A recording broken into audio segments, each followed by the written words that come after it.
guys, and welcome to Betwixt the Books Recommends. Yes, a recommends video that isn't a year after our last one. We thought that since it's July, it's freaking hot out, and lots of people are going to be going on their vacations, we would talk about some beachy reads, some summary recommendations, if you would. I'm just going to get my first pick out of the way right now. I think this literally goes into every single recommends video I can sandwich it into. Like, if there was a mild dystopian element, I would have been like, I will put this book in the dystopian recommends. But that is Anna and the French Kiss by Stephanie Perkins. I return to this book again and again and again when I just need to feel like life is worth living and things are funny and like friendships, romance, striking out on your own. Like, this book has it all for me, and it's never not funny, and it never doesn't, you know, just warm my heart and make me laugh and make me just want to live with a smile on my face, basically. So if you need like that perfect, easy, quick to read, like life-affirming, love-affirming book, hardcore recommend Anna and the French Kiss by Stephanie Perkins. I actually don't think I've talked about my first pick on the YouTube channel, which is a little bit sad because it's one of my favorite books of all time by one of my favorite authors of all time, who unfortunately has only written 2 books. That would be Saving Cece Honeycutt by Beth Hoffman. It is a Southern chick lit ? Book.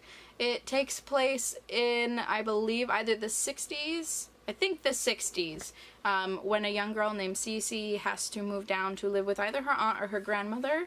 I can't remember. It was an older maternal figure in her life, and it discusses the many women over that one summer that touch her life and teach her what it means to be a woman in like that time period, what it means to grow up and be your own person, and I really appreciated that. I have not reread it because I'm not a very big rereader, but it is one that I've been interested to reread to see if I still love it quite as much as I did the first time I read it, and I of course have read her second book more recently and also loved that.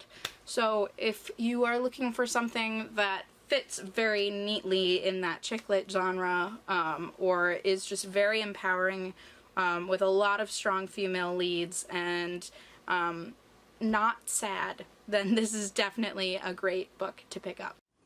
My second pick is for those of us who want something easy and fun to read, but also want to keep like a fantasy, supernatural adventure element to it, and that is Rachel Hawkins' Hexhaul series.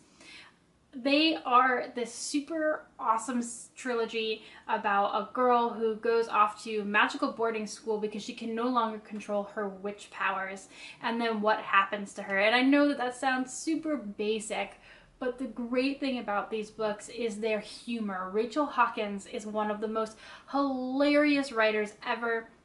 The main character, Sophie, is super sassy, but like the kind of sassy where it's actually funny, as opposed to a lot of the teen books where they're like, I'm so sassy, and people are like, oh my god, you're so sassy, and it just like has no effect whatsoever. Like, she's funny sassy, and she's kind of klutzy, and there's some romance thrown in there too, and like, but the kind of romance where I'm okay with it and it's fun, as well as like super great friendships. And I'm my biggest fan of the second book, Demon Glass, but when I reread it, I read the whole series like in a day. They're really fast and fun, easy reads, but they're just funny. They're hilarious. They're the kind of sassy, klutzy kind of person that I wish I could be with like my supernatural powers, but I'm not. I just focus on trying to be funny and hope to someday be Sophie.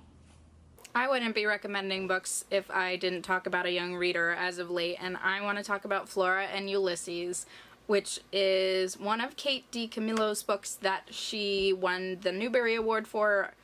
It's not her only Newbery winner, but it is one of them, and it's not her newest book, but it is one of the more recent ones. So people who grew up with Gretchen and I more than likely would not have read this guy yet, and that is to our own detriments. It is one of the most lovely books I have ever read. Because of Winn-Dixie is obviously one of my favorite books from childhood. I think I've mentioned it. If I haven't, then also that guy. But Specifically, Flora and Ulysses takes place over summer with a girl whose parents just got divorced, and she's trying to reconcile the fact that her family is no longer a unit. She's looking out her bedroom window and sees her neighbor suck a squirrel into her vacuum. Runs outside, resuscitates the squirrel. The squirrel comes alive with superpowers, and it is her mission in life to make sure this squirrel can become a superhero. It involves many odd and interesting characters throughout her town, including her kooky neighbors that sucked that squirrel up, their kooky neighbor's nephew, who has gone blind from trauma, and by trauma we mean seeing something or experiencing something, not actually blind. He's just very dramatic. A mother who Flora says loves a figurine lamp more than she loves her own daughter, and a dad who's not quite sure what to do with himself as not the head of a family anymore. So if you want a really good family saga, a really sweet story that includes one of the best animal sidekicks I've read in a long time, then please, please, please pick up Flora and Ulysses. I'm going to jump over to historical fiction for my last recommend, and that is The Heretic Queen by Michelle Morin. This is an Egyptian historical fiction based on Nefertari, the wife of Ramses the Great. It is kind of a follow-up to Michelle's first book, Nefertiti, but you certainly don't have to have read that one. What I love about Nefertari and The Heretic Queen is that you fall in love with Nefertari and you fall in love with her romance with Ramses the Great, because historically, like proven, they were super in love with each other, which doesn't always happen in those arranged marriages. But also how she comes into her own as a strong woman, as, you know, the strong female beside the throne, and overcoming, you know, her family. And so it's this really great historical fiction about a period of time, but also about a woman, about a relationship, and about a political and like cultural religious system as well. It mixes it all in really well with something that's not hard to read. I can read that book in one sitting, and it just covers all of the bases for historical fiction that I look for. So if you like Egyptian historical fiction, I've said this before and I'll say it again, you should read Michelle's books, because Nefertari and Heretic Queen is only one of her 3 currently Egyptian historical fiction books, but it's my favorite by far. I'm going to talk about a book that falls under a couple of categories. I think it could be chick lit, I think it could also be literary fiction, and I think it is also just one of the best books written recently. And a lot of people will more than likely have already read this one. But if you haven't, Going to the Beach is a great time to pick it up, as I was one of those people who did it. I read it last year when I went on vacation to the beach, so I can atone to its beachiness. And that is The Time Traveler's Wife by Audrey Niffenegger. This one, unlike my others, is a little bit sad, but sometimes the reality of life needs to trickle back in. Outside of that, though, it is a very interesting and compelling love story. I followed along with these characters head over heels for them. I both read the physical book and listened to the audio while driving down to the beach, so I can recommend both. I did like the audio a lot. The voice actor who was doing that did a really great job.